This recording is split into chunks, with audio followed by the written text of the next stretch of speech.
स्वागत है सत्संगत जी हमारे यूट्यूब चैनल भक्ति मार्ग RSSB पर। सत्संगत जी, आज का विषय है गीता का योग। कल हमने गीता के कुछ उद्धरण के बारे में बात की थी, आज उसके योग के बारे में बात करेंगे।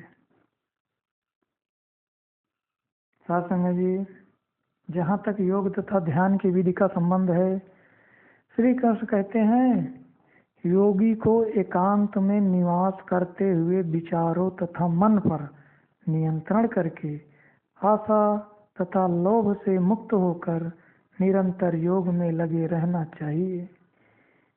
एक स्वच्छ निजी स्थान जो ना बहुत ऊंचा और ना बहुत नीचा हो, जिसे कपड़े काले मृग के चर्म तथा कुसा घास को एक दूसरे पर रखकर बनाया गया हो। उस आसन पर बैठकर मन को एकाग्र करके विचारों तथा इंद्रियों की क्रियाओं पर नियंत्रण करके स्थिर होकर उसे आत्मशुद्धि के लिए योग का अभ्यास करना चाहिए।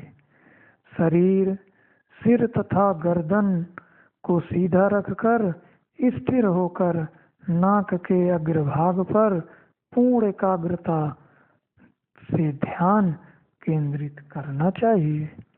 वह शांत जीव निडर ब्रह्मचर्य की प्रतिज्ञा पर अटल, संयम और ब्रह्मचर्य के व्रत में दृढ़ नियंत्रित मन वाला मेरा चिंतन करता हुआ शांत चित होकर मेरी कामना करता हुआ बैठा रहे। श्री कृष्ण के योग की यह गुप्त विधि है। यदि हम इस विधि के साथ पवित्र शब्द ओम के सिमरन की प्राचीन रीति जोड़ दें तो प्राचीन और आधुनिक योगियों ने अपने अभ्यास में आज तक जो साधन अपनाए हैं वे सब स्पष्ट हो जाएंगे। वास्तव में श्री कृष्ण स्वयं कहते हैं इस दिव्य शब्द ओम का उच्चारण करता हुआ ब्रह्मा के चिंतन में जो शरीर को छोड़कर ऊपर जाता है वह परम गति को प्राप्त होता है। योग के इस साधन और पतंजलि मुनि के योग के अलावा कोई अन्य योगाभ्यास अधिक महत्वपूर्ण नहीं है। हालांकि पतंजलि योग भी गीता के योग से कुछ ज्यादा बेहतर नहीं है। अगर जिज्ञासु ऊपर कहे कथनों के आधार पर अपना अभ्यास शुरू करता है तो उसे निश्चित रूप से कुछ परिणाम मिलेंगे। अगर वह सौभाग्यवश इस अभ्यास के साथ जुड़े खतरों से बच जाता है तो उसे कुछ प्रकाश भी दिखाई देगा और उसे कुछ सिद्धि भी प्राप्त हो जाएगी। उसे कुछ मानसिक शांति भी प्राप्त होगी और जीवन जीने में अधिक आनंद आएगा। उसे शीघ्र ही विश्वास हो जाएगा कि वह सही मार्ग पर है और यह मार्ग ईश्वर प्राप्ति की ओर ले जाता है। वह सबके प्रति अधिक प्रेममय और उदारशील हो जाएगा। दूसरे शब्दों में वह एक बेहतर और सहयोगी नागरिक बन जाएगा। और जैसे जैसे वह जीवन की संध्या की ओर बढ़ेगा उसके मन में एक ऐसी सुकून भरी आशा पनपती जाएगी जो उसे शांति प्रदान करेगी। साथ ही वह सूक्ष्म मंडलों में एक लंबी अवधि के लिए शांति पूर्वक रहने का सुख प्राप्त कर लेगा। लेकिन अंत में फिर जन्म लेने के लिए उसे इन मन माया के मंडलों में लौटना होगा। वह जिज्ञासु एक सच्चा योगी बन जाएगा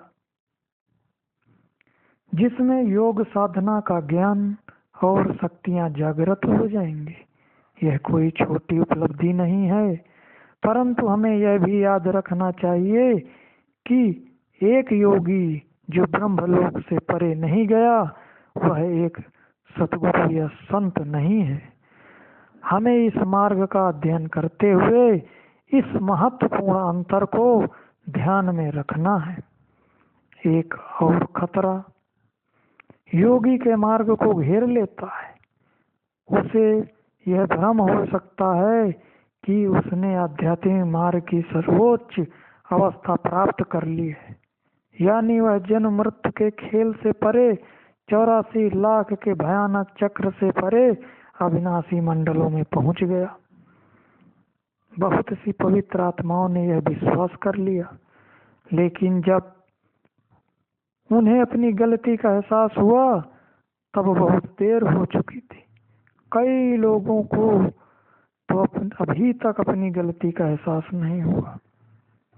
हो सकता है कि हजारों या करोड़ों वर्षों के पश्चात उन्हें अचानक पता चले कि उन्हें फिर से संसार में पहले जैसे संघर्षपूर्ण जीवन के हालात में आना पड़ेगा। यह कुछ ऐसा ही है जैसे एक इंसान धन कमाता है और उसे फिर खर्च करने किसी दूसरे देश में चला जाता है। वहाँ कई वर्षों तक रहता है और वहाँ उपलब्ध उन सभी सुख सुविधाओं का उपभोग करता है, परंतु जब उसकी पूंजी समाप्त हो जाती है उसे फिर वापस अपने देश लौटना पड़ता है। इसी तरह सूक्ष्म और कारण मंडलों में भी कर्म का कानून काम करता है। वहाँ वास्तविक मोक्ष नहीं है। गीता में वर्णन की गई विधि से आज तक कोई आत्मा मन और माया के मंडलों से मुक्त नहीं हो पाई है। इस विधि से मुक्ति प्राप्त करना असंभव है। एक पूर्ण सतगुरु के सिवा किसी भी जीव में इतना सामर्थ्य नहीं है कि वह अपने आप मुक्ति प्राप्त करने के साधन अपना सके। करोड़ों पवित्र आत्माएं नीचे के 2 सुंदर प्रकाश मंडलों तक पहुंच जाती हैं और वहां अपने श्रेष्ठ कर्मों के फलस्वरूप लंबी अवधि तक आराम तथा आनंद का अनुभव करती है। यह नकारात्मक शक्ति जिसे काल कहते हैं कि एक बहुत कुशल योजना है।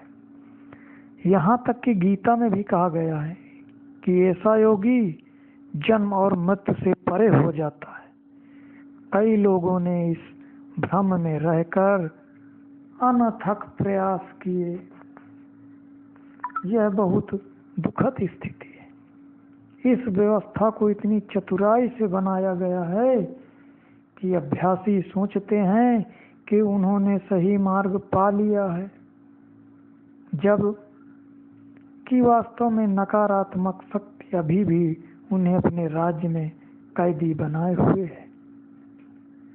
जब तक और कोई अच्छा मार्ग नहीं मिल जाता तब तक योग मार्ग का सुझाव दिया जा सकता है, परंतु सद्गुरुओं का मार्ग निसंदेह सर्वश्रेष्ठ है। केवल यही मार्ग पूर्ण मुक्ति और असली मोक्ष की ओर ले जाता है। जो इंसान सदा के लिए जन्म मृत्यु के चक्कर से, इस अंतहीन आवागमन के चक्र से मुक्त होना चाहता है, उसे जीवित सतगुरु की खोज करनी चाहिए और उनसे सुरत शब्द योग के मार्ग की दीक्षा लेनी चाहिए। अपने भाग्य से लड़ने की कोई जरूरत नहीं है, क्योंकि दूसरा कोई रास्ता नहीं है। आप कोई अन्य मार्ग क्यों चाहते हैं? उस रचयिता ने सर्वोच्च मंडलों तक पहुंचने के लिए एक ही सही मार्ग निर्धारित किया है। क्या वह काफी नहीं है? केवल संतों के मार्ग पर चलकर ही कोई जीव उन मंडलों में आगे बढ़ा है या बढ़ सकता है। जो कर्मों के नियम से परे है, पतन की ओर धकेलने वाले मन और माया से ऊपर है। ब्रह्मा के मंडल पर जीवन की अवधि बहुत लंबी है।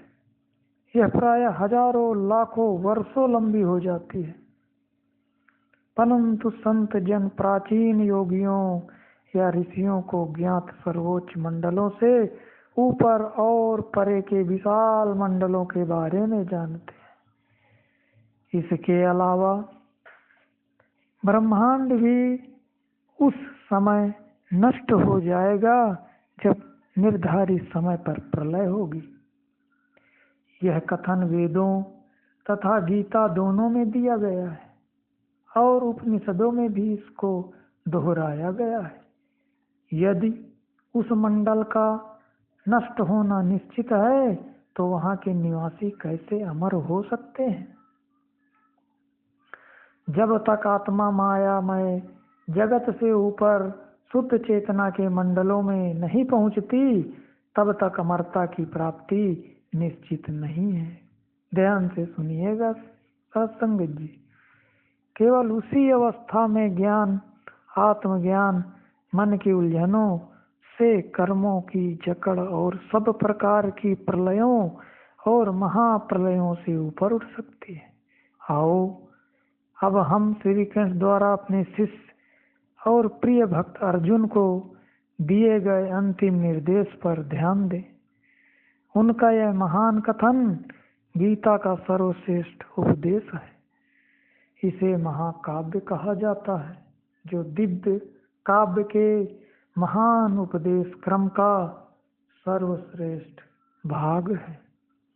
पूरी तन्मयता से ईश्वर का ध्यान करते हुए उसी की कृपा से तुम्हें परम शांति तथा अमरता की प्राप्ति होगी। इस तरह मैंने तुम्हें ऐसे ज्ञान का उपदेश दिया है जो गुप्त और गूढ़ है। अब मैं तुम्हें अति गोपनीय और सर्वोच्च शब्द महावाक्य का उपदेश दूंगा। मेरे चित्त वाले बन जाओ।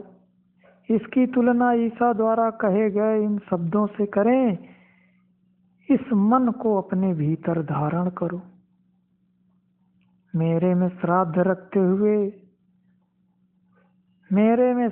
रखते हुए मेरे लिए त्याग करो और मेरी ही स्तुति करो।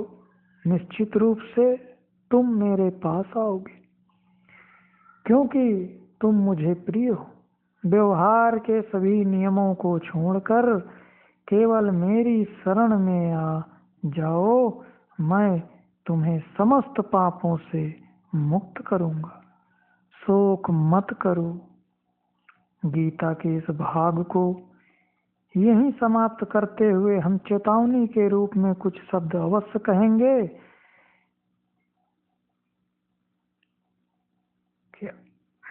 इस बात की कल्पना भी मत करें कि किसी पुस्तक में दिए गए निर्देश पढ़कर और अपनी कल्पना में प्रार्थना करके आप श्री कृष्ण, महात्मा बुद्धि अथवा ईसा मसीह के अपनाए हुए शिष्य बन जाएंगे। ऐसा कभी नहीं हो सकता। उनके संदेश उनके अपने समय के शिष्यों के लिए है। सत्य अपने आप में विश्वव्यापक है, परंतु एक आध्यात्मिक सतगुरु इस लोक में तभी तक सतगुरु के रूप में कार्यशील रह सकते हैं जब तक वे शरीर में हैं। हम इस बात को कैसे जानते हैं? क्योंकि सभी सतगुरु ऐसा कहते हैं। इसके अलावा सतगुरु जिस कारण मनुष्य रूप धारण करते हैं वह अपने आप में इस बात का प्रमाण है कि जो कार्य सतगुरु ने संपन्न करना है केवल मनुष्य शरीर धारण करके ही पूरा हो सकता है। सतगुरु का कोई दायरा नहीं होता, जबकि शिष्य सीमाओं में बंधे हुए हैं। ऐसा न होता तो मनुष्य शरीर धारण करने की कोई जरूरत ही नहीं थी। मनुष्य एक परलोक सिधारे सतगुरु से सहायता नहीं ले सकता। किसी परलोक सिधारे संत को अपना गुरु मानना एक भ्रम जाल को गले लगाना है। शब्द धुन के साथ चेतन संबंध स्थापित करके किए बिना आध्यात्मिक मुक्ति प्राप्त नहीं हो सकती और एक जीवित सतगुरु के बिना शब्द धुन की प्राप्ति संभव नहीं है। जैसा कि आप 11वें अध्याय के 9वें भाग में पढ़ेंगे गीता में, इस सुनहरी श्रृंखला की 3 कड़ियां एक दूसरे से अलग नहीं हो सकती। वे हैं सतगुरु, शब्द धुन और मुक्ति।